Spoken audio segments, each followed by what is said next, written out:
Bologna, 1858. A Jewish boy is kidnapped by the Inquisition. His father takes up a struggle begun by Napoleon 60 years earlier. The emperor nearly succeeds in dismantling the Inquisition and securing its secret files. But the popes regain their earthly powers. Decades later, a desperate father will fight to get back his son. The boy becomes a symbol for an embattled pope. The Jewish father and the emperor unleash the forces that bring about the end of the Inquisition.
In the spring of 1940, at a Belgian abbey, an aged monk reflects on a lifetime. He can almost hear German troops marching at the border. 88 years old, Father Pio Maria is one of the last critical figures of the Inquisition. The devout father's early life had been the center of a firestorm of controversy in the 19th century. The Nazis will soon begin rounding up all those tainted with Jewish blood. Pio Maria thinks back to the time more than 80 years earlier, when he was born to a Jewish family in Bologna, in what was then the Papal States.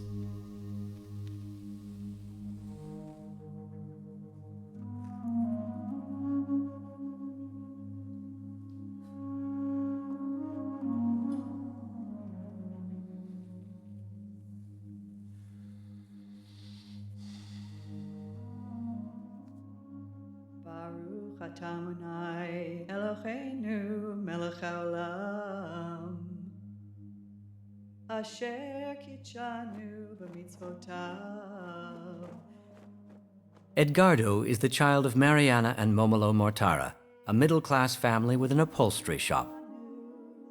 The Mortaras are among the 200 Jews who live in Bologna illegally.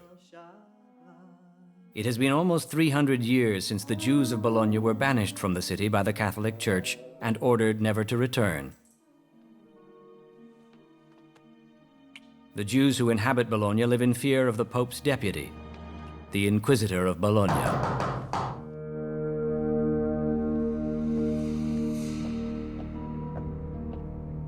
When I talk about the Mortara case, I often hear it said, but the Inquisition was back in the 1500s or maybe the 1400s in Spain or 1600s, but how could there have been an Inquisition in the second half of the 19th century? And people also at the same time don't realize that where the Pope had power, as he did in Rome up to 1870, the Jews are confined to ghettos. In the middle of the 19th century, Italian Jews are forced to live in cramped ghettos, forbidden to associate with any Christians, to own property, to attend university, or to travel freely. They are even required to attend sermons urging them to convert. These laws are enforced by the Holy Office of the Inquisition. The Italy we know today doesn't exist in 1858. The north is dominated by Austria, the south ruled by Spain. Across the middle of the Italian peninsula, the Pope rules as king of the Papal States.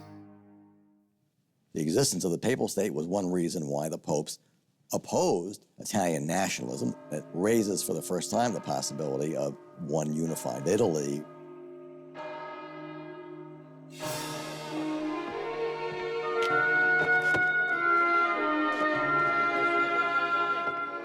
Bologna has always posed a threat to the power of Rome.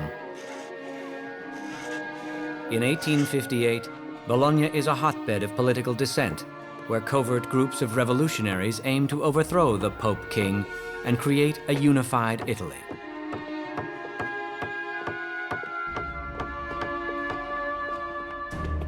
June 24, 1858, a search is underway. But the papal police are not looking for revolutionaries. They are looking for a little Jewish boy named Edgardo Mortara.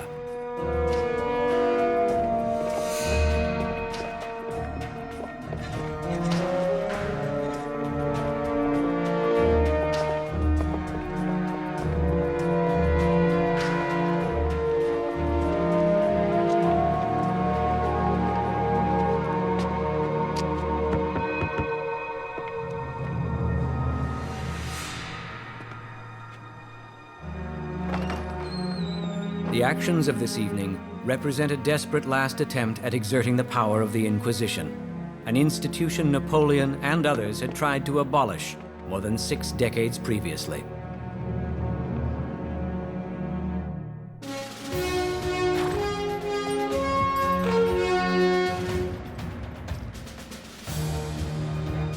June 1796, outside the city of Ferrara. French General Napoleon Bonaparte and his army have successfully swept across northern Italy, capturing city after city in the name of France. He brings the spirit of dissent, revolt, and enlightenment to Italy.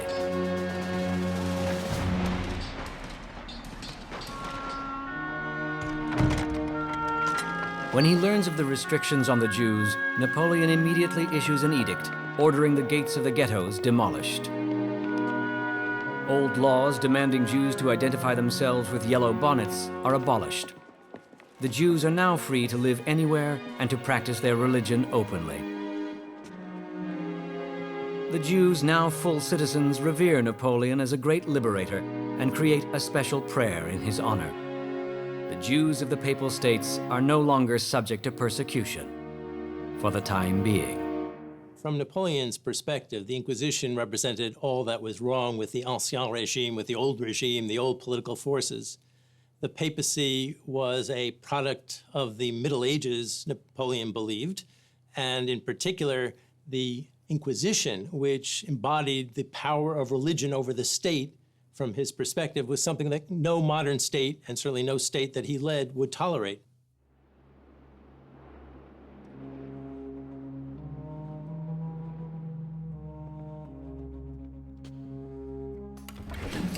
Madrid, 1796. Spain is repressed and terrorized by the Inquisition. Napoleon will find a surprising ally here. Deep inside the apparatus of the Spanish Inquisition, a priest, opposed to the Inquisition's brutal regime, spends late hours examining the Church's most secret documents. Father Juan Antonio Llorente scrutinizes thousands of documents, of secret confessions, trials, and executions, materials covering more than 300 years of the Spanish Inquisition. My firm conviction that the Inquisition was vicious in principle, in its constitution and in the laws, induced me to collect every document I could procure, to give the world a true code of the secret laws of the Inquisition, which were veiled by mystery from all mankind. But it would be far too dangerous for him to share these opinions and openly criticize the Church and its methods. Even more so, since Father Juan Antonio Llorente is Secretary General of the Madrid Inquisition. For his views, Llorente could be brought to trial himself.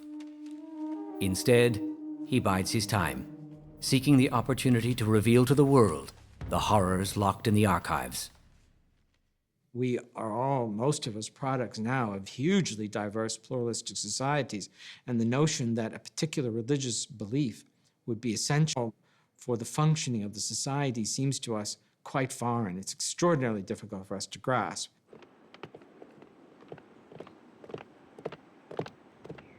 June 24th, 1858.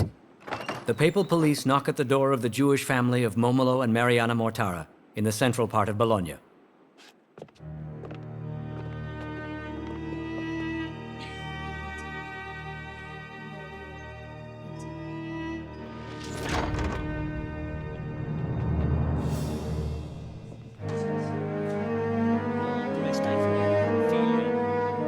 The Marshal of the Papal Carabinieri informs the Mortaras that they are the victims of a betrayal. Their accuser is not named.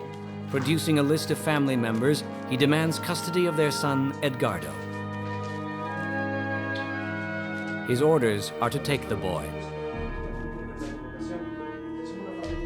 A papal law has been broken, and the Jewish boy has now become property of the Church.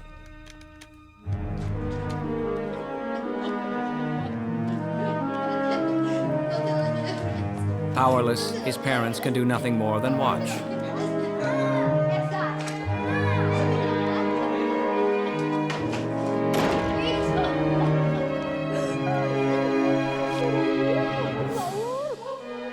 Edgardo's sister, Ernesta, will be scarred for life.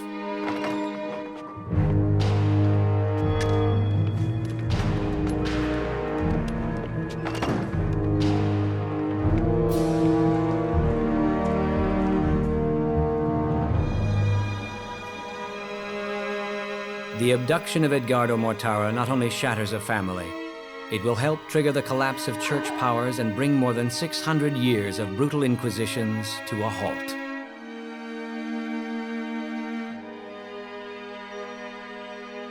One of my great-grandmothers, Ernesta Mortara, was his sister. I've heard a lot of stories about her and other members of the Mortara family, including the fact that when she was older, she was often having nightmares about the police coming into the house to take the child.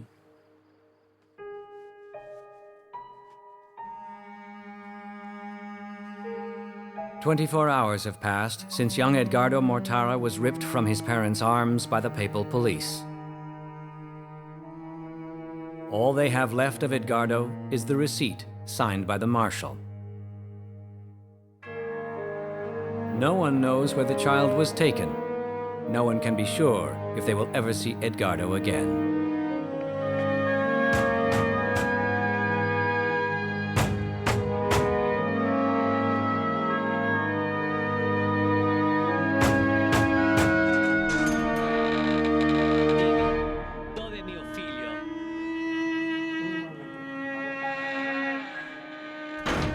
To Momolo Mortara, only one thing is certain. His son was abducted by order of the Holy Office of the Inquisition. The order was issued because, in the eyes of the Church, the boy is no longer Jewish. He has been secretly baptized and is now deemed a Christian. The parents are amazed, horrified. They say, we're a Jewish family. We don't even let our child go into a church. We don't let our child set eyes on a priest. He, of course, hasn't been baptized. For Momolo Mortara, nothing is quite clear. Who claimed to have baptized his boy? When had the act taken place? With what intent? How could it even be proven that the baptism had happened at all? I was struck as if by a bolt of lightning. Surely there must have been some misunderstanding, some mistake behind it all. Not knowing what to do, Momolo Mortara works up the nerve to confront the one man capable of shedding light on the mystery.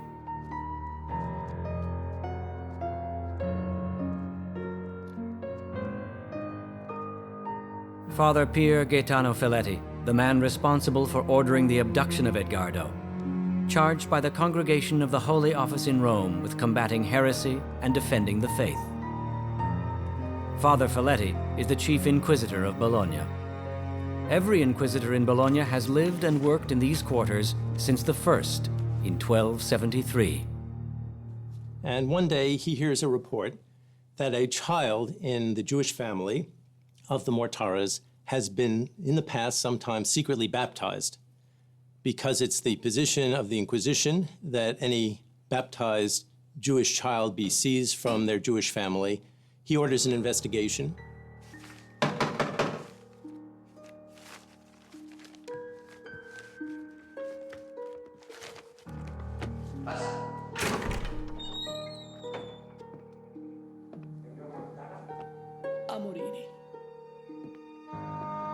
buongiorno.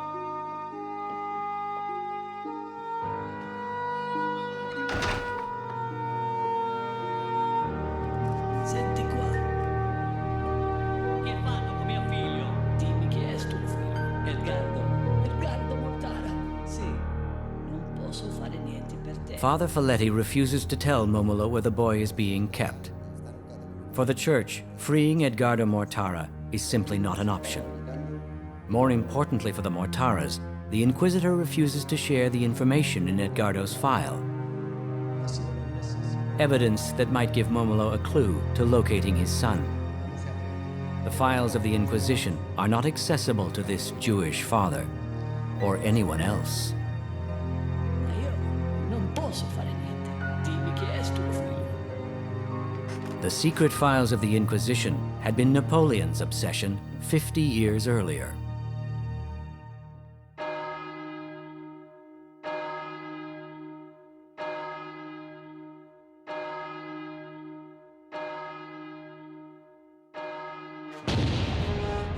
Spain, 1808. Napoleon's armies occupy Madrid, depose the former rulers, and install his brother as king. After 330 years of violent rule, the French waste no time in abolishing the Inquisition in Spain. A Polish colonel attached to Napoleon's army attacks the offices of the Madrid Inquisition, seizes its files, and liberates the unfortunate inmates of its prison. From the diary of Colonel Vladislav Lebanovsky. We found living sufferers of both sexes, and of every age, from 70 years and 10 down to 14 or 15, and all in chains. Here we found old men and aged women who had been shut up for many years. We then proceeded to explore another room.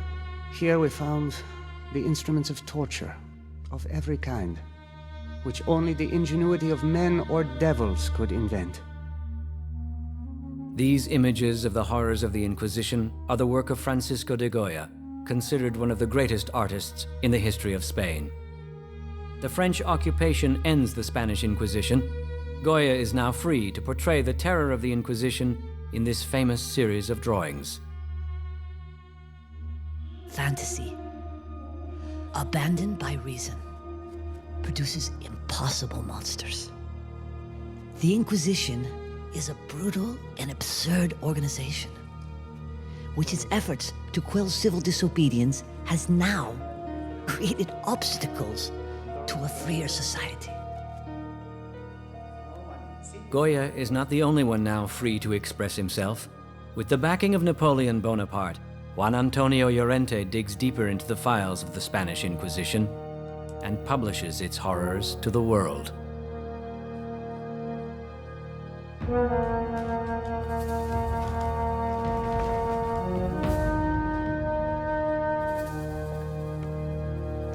Llorente's research leads him to the startling discovery that of nearly 85,000 accused of heresy between 1547 and 1699, more than 12,000, or 15%, were burned at the stake.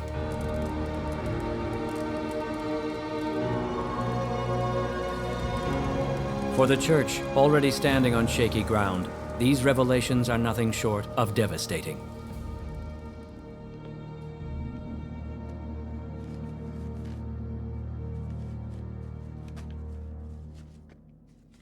For compiling the first history of the Inquisition and giving its victims a voice, Canon Juan Antonio Llorente is awarded the Order of Spain by Joseph Bonaparte.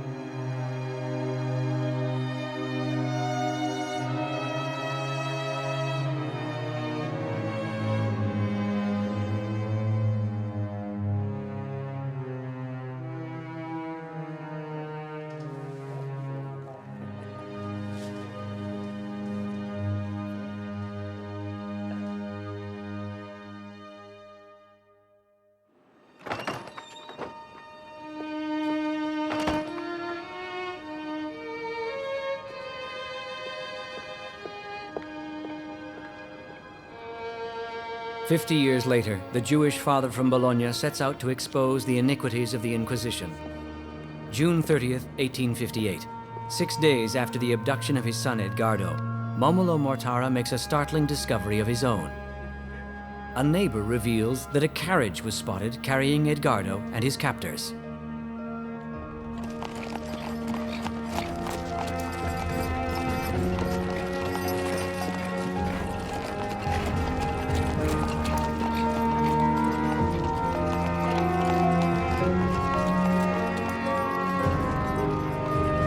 It was seen speeding out of the city. Their son is no longer in Bologna. He has been taken to Rome, a journey of 6 days by carriage. The Inquisitor refuses to tell the Mortaras on what basis he's taking the children. In other words, who is it who claims to have baptized their child? They say their child was never baptized, but they can't prove it unless they find out who it is who is supposed to have baptized him. Trying to determine who could have baptized Edgardo, suspicion turns to a former nursemaid.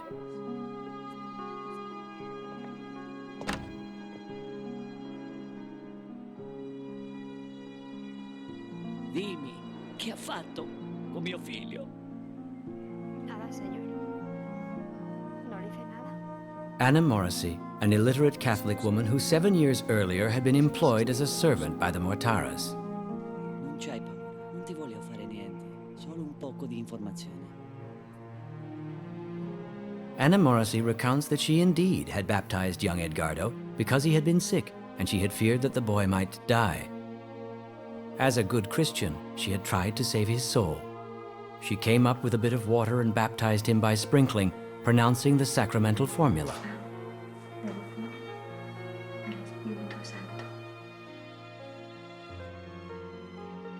The boy had not died, and she had thought nothing more of it.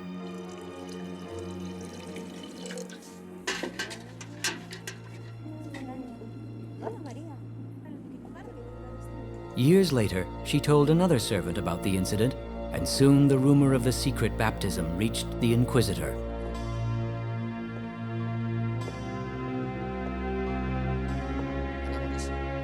A fearful Anna is summoned to the offices of Father Folletti. The Holy Inquisitor interrogated me about what I had done with Edgardo, forcing me to tell him everything. I dared do it because even if they had surprised me, they would have just found me with a glass of water in my hand. And they probably wouldn't have understood what I was doing. There's actually a big drama here in terms of, was this boy actually ever baptized? Anna Morrissey has been working for years as a servant in Bologna to make enough money so she can have a dowry to return to the rural town she came from in order to marry, settle down, have her own family. She hasn't been able to make that amount of money, but she does hear that the church is giving money to needy, deserving Christian girls for dowry. Who is the person in Bologna in charge of giving those funds? Well, it happens, it's Father Folletti, the Inquisitor. And the Inquisitor made me swear on the crucifix to say nothing.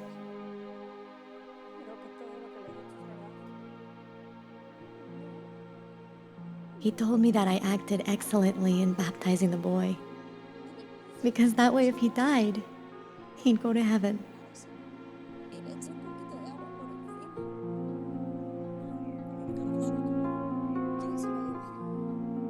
Anna Morrissey agrees to repeat her account in the presence of witnesses.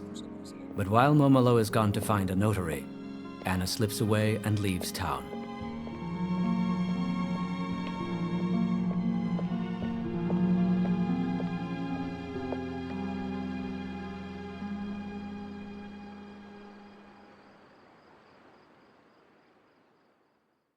Well, in the first months after Edgardo is taken, his father is ceaseless in his activities to gather the material that he's convinced will get the Pope to agree to return his son to him. So that he wants, first of all, to show that his son had not been baptized, and does all he can to get evidence that Anna Morrissey, the servant who says she has baptized him, was lying. The taking of Jewish children by the church is a common occurrence in 19th century Italy. But for Momolo, a clandestine baptism can't be an acceptable answer to the abduction of his son. Momolo Mortara prepares his own formal request to free Edgardo. He writes to the Inquisitor, Father Gaetano Feletti, pleading for his son's release. He also writes to the Secretary of State of the Holy See and to the Pope himself, Pope Pius IX, Pio IX. Interestingly, he remained at this time convinced that if the Pope only knew the full story, the Pope in his goodness would allow his son to come back to his parents. It is inconceivable for me that a child can be taken away like this. Surely there must be some misunderstanding, some mistake behind it all.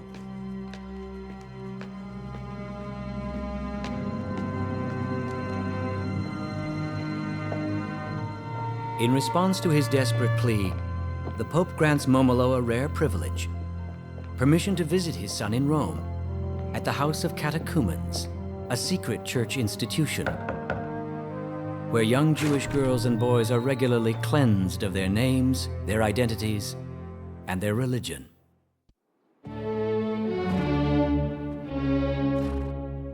Napoleon had been the foremost opponent of the church's power over citizens' lives.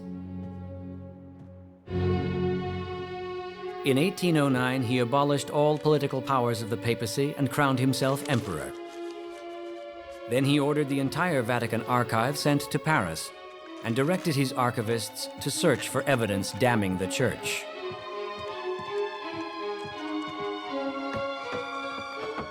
(1810). Napoleon's dream of humiliating the church is well underway. Over the steep trails and deep gorges of the Italian Alps, convoys leave for Paris, weighed down with the pillaged archives of the Vatican. In all, the convoys carry more than 3,000 crates crammed with Inquisition trials, sentences, decrees, correspondence, and doctrinal pronouncements. Enough detailed evidence in the eyes of Napoleon Bonaparte to turn the conquered people of Italy away from the Church and the corruption of the papacy. For those transporting the prized documents, the difficult terrain is fraught with peril, and valuable evidence is lost along the way. 2 wagon loads are lost at Borgo San Donnino, near Parma. 8 cases disappear into a canal between Turin and Susa. Despite these setbacks, a total of 3,239 chests containing more than 100,000 volumes arrive in Paris. Among many extraordinary discoveries, Pierre-Claude Donu, Napoleon's archivist, uncovers files describing the absurdity of the trial of Galileo. In a letter found in the stolen files of the Inquisition, Galileo sends the Church and its members a stern warning. If anyone maintained that the opinion that the Earth moves is heresy, and if afterward demonstration and observation would prove that it does move, into what embarrassment he would have brought himself and the Holy Church. It is precisely this embarrassment with which Napoleon hopes to undermine the papacy. But the return of the old order in Europe will intervene.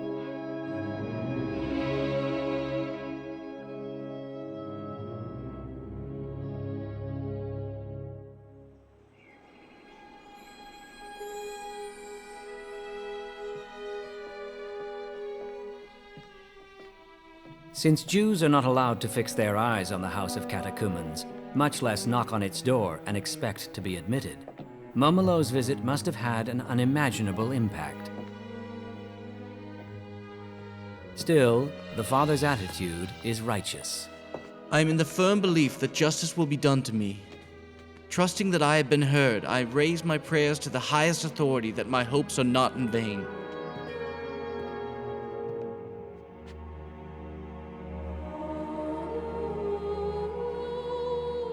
With its origins in the 3rd century, the House of the Catechumens has but one goal: to convert Jews and Muslims to Catholicism. To make conversion more likely, friends and family members are refused access. The emotions of family contact can easily sabotage the conversion of an unbeliever.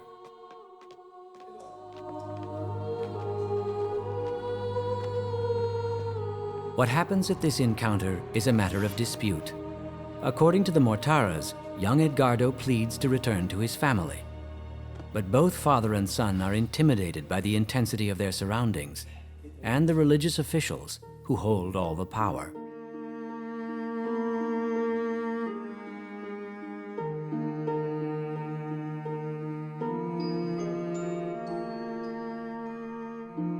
Although Momolo has now freedom to see him and to talk to him, the boy is never left alone with his father.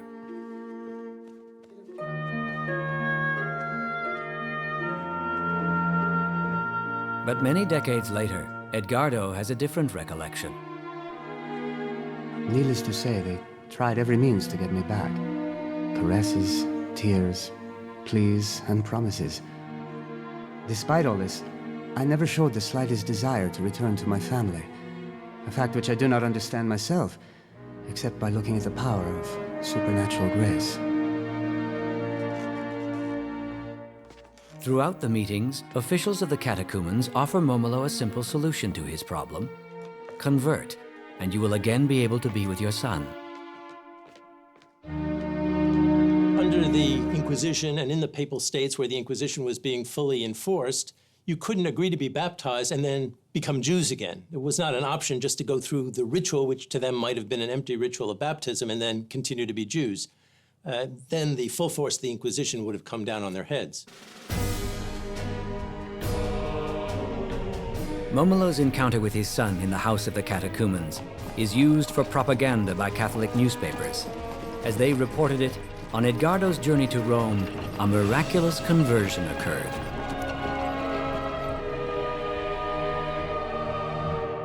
The boy is said to have declared, I am baptized, and my father is the Pope. According to the Catholic press, Edgardo Mortara's father is now Pius IX.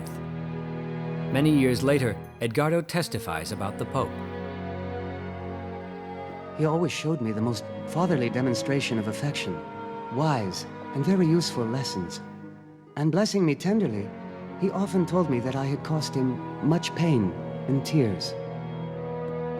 Hounded by the forces of change sweeping across Europe, the Pope sees the Mortara case as an opportunity to assert the power of an ailing church. But the Pope is in for the fight of his life. The Mortara case comes as almost manna from heaven for the forces for unification, because they are able to use it to argue that there needs to be separation of church and state, that the Pope should not have a police force, should not have his own army, that this is a vestige of medieval times, that modern times, the times of the Enlightenment, no longer allow this. The greatest champion of the separation of church and state had been Napoleon. But in 1814, Napoleon is defeated in France itself, and his occupying armies are forced to leave Spain. After Napoleon's defeat, the laws permitting equality, liberty, and fraternity are retracted in many countries. In May of 1814, in Spain, a royal proclamation states that anyone who supported the French during their occupation will be executed. The King of Spain vows that every heretic will have his tongue bored through with a red-hot iron. The dark days of the Inquisition return with a vengeance. March 16, 1815, Francisco de Goya is dragged before the Inquisition and accused of obscenity charges for painting a naked woman. Goya himself is forced to wear the cloak of shame at his trial. He is also accused of collaborating with the French. He escapes both charges through the mercy of the king. Goya escapes to Bordeaux in France, where he continues to paint until his death in 1828. His friend Llorente also flees to France, where in 1818 he publishes his greatest work on the Inquisition. In Italy, a new pope returns as the head of the Papal States and the Roman Catholic Church.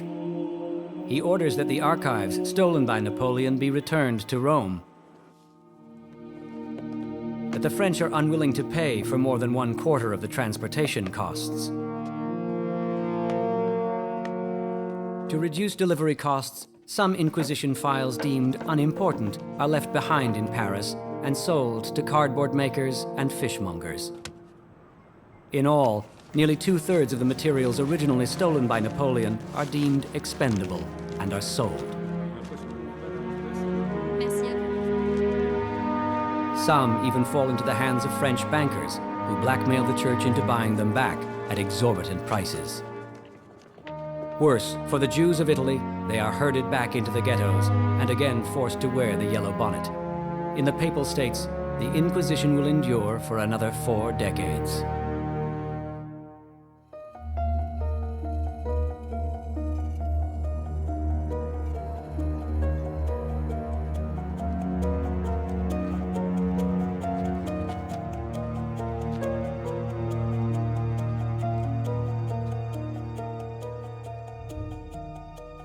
Momolo Mortara writes to anyone who can possibly help to get back his son, including politicians and Jewish leaders in England and America.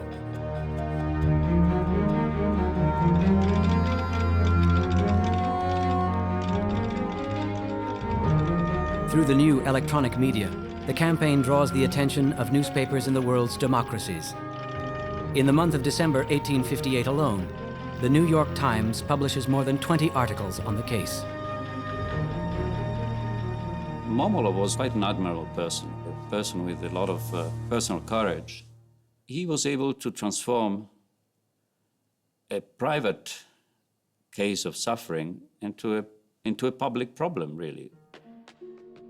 One of the most powerful and influential men called on to support the return of the boy to his parents is the Jewish banker to the church, James de Rothschild. He writes to the Pope, I am certain that this fact can only be an abuse of power or a miscalculated excess of zeal, since your Eminence's reputation for justice is, for me, a guarantee that a procedure such as this, which has thrown an entire family into despair, would not be tolerated. In fact, the Pope himself, Pius IX, has been dependent on loans from the Rothschild banking family to keep the Papal States afloat, which is one of the great ironies of this story. Yet even in the face of requests from his own financier, Pius IX refuses to budge. But although they tried, the Pope says this is a matter of deep principle, of deep Catholic principle, on which I cannot bend. Both the powerful and the powerless tried to steal this boy from me and accused me of being barbarous and pitiless. They cried for his parents, but they failed to recognize that I, too, am his father. I had the right and duty to do what I did for this boy. And if it were necessary, I would do it again. Pope Pius IX stands fast, but even he cannot stop the larger forces at work. The Mortara case comes at a crucial time in history, for European history and also for Italian history and the history of the Catholic Church. It comes at a time when the Risorgimento, the movement to unify Italy, is gaining steam. It's a movement to create what there hadn't previously been, a single Italian state. For almost half a century, revolutionaries had dreamed of a unified Italy. That dream had finally arrived. After protecting the Papal States for 250 years, the Austrian army is forced to withdraw from Italy and leaves Pope Pius IX's regime vulnerable to attack.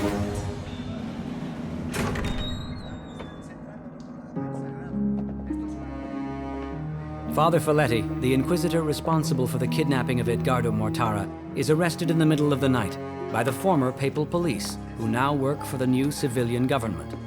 They demand the Inquisition's secret files in the Mortara case, but Folletti refuses to hand them over. The inquisitor is brought to trial on kidnapping charges, but that doesn't get Edgardo back. Well, the tables had been turned, and there was nothing maybe more as a dramatic illustration of this than the fact that the inquisitor could be arrested and charged with a crime when all he had done was obey the orders of the Pope. And of course, this was his defense.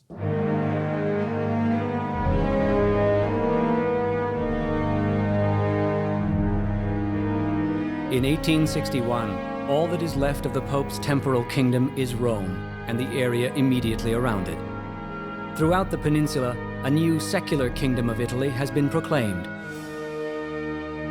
For the Pope, the collapse of the Papal States is but another trial sent by God. But this time, no help will come. In 1870, the Italian army reduces Pius IX's kingdom to the Vatican buildings. For his refusal to bend in the face of change, the last bastion of orthodoxy comes down. Pius IX has lost his entire earthly kingdom. He writes to Edgardo, I acquired you for Jesus Christ at a high price. So it is. I paid dearly for your ransom. No one showed any concern for me, Father of all the faithful. Pius IX is the first pope to be photographed, and the last to set foot outside the Vatican for the next 59 years. The Pope resigns himself to his own ghetto, a swath of land, a mere 100 acres.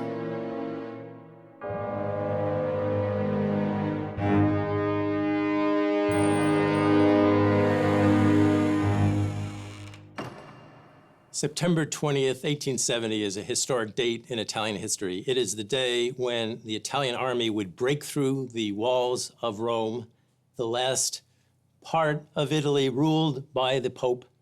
The Pope would retreat to the buildings of the Vatican, and Rome would become the capital of the new Italian state. Momola Mortara had been waiting for 12 years for this to happen.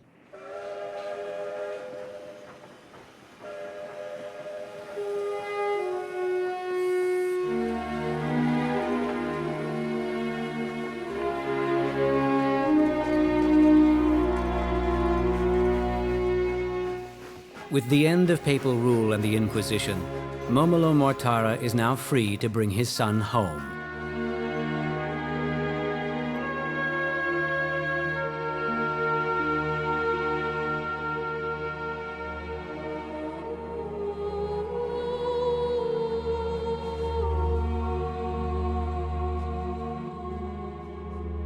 "12 years have passed since his abduction. Edgardo learns that his father has come to Rome to take him back. His reaction is unexpected. From the letters of Edgardo Mortara. On October 22nd, 1870, at 10 at night, accompanied by one of the friars, both of us dressed in street clothes, we made our way to the central train station where, my mentor told me, he spotted my father. Deeply frightened, I begged in my heart that I be spared the encounter. And in fact, my prayer was answered. And without any incident, I got on the train for Bologna.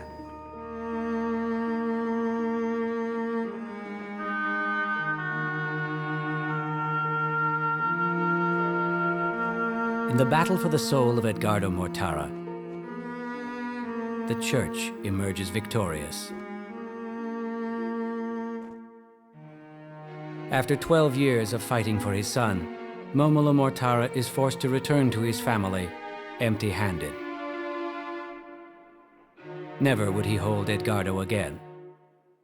He spent much of his life after the case in trying to move public opinion, and I think that needed a lot of courage and also of a sense of civic responsibility. So I think Momola is a person who's well worth remembering. Only a few letters will be exchanged, in which Edgardo tries to convince his parents of the truth of the Catholic Church.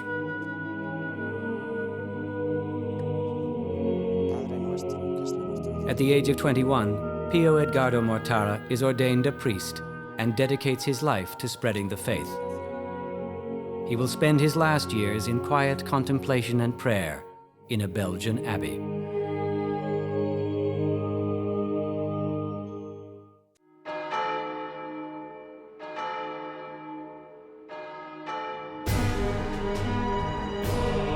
For 1,000 years, papal power struggled to preserve the Catholic Church as the world's only true religion. Through rigid doctrine enforced by the powers of the Holy Office of the Inquisition, the Church has reigned supreme.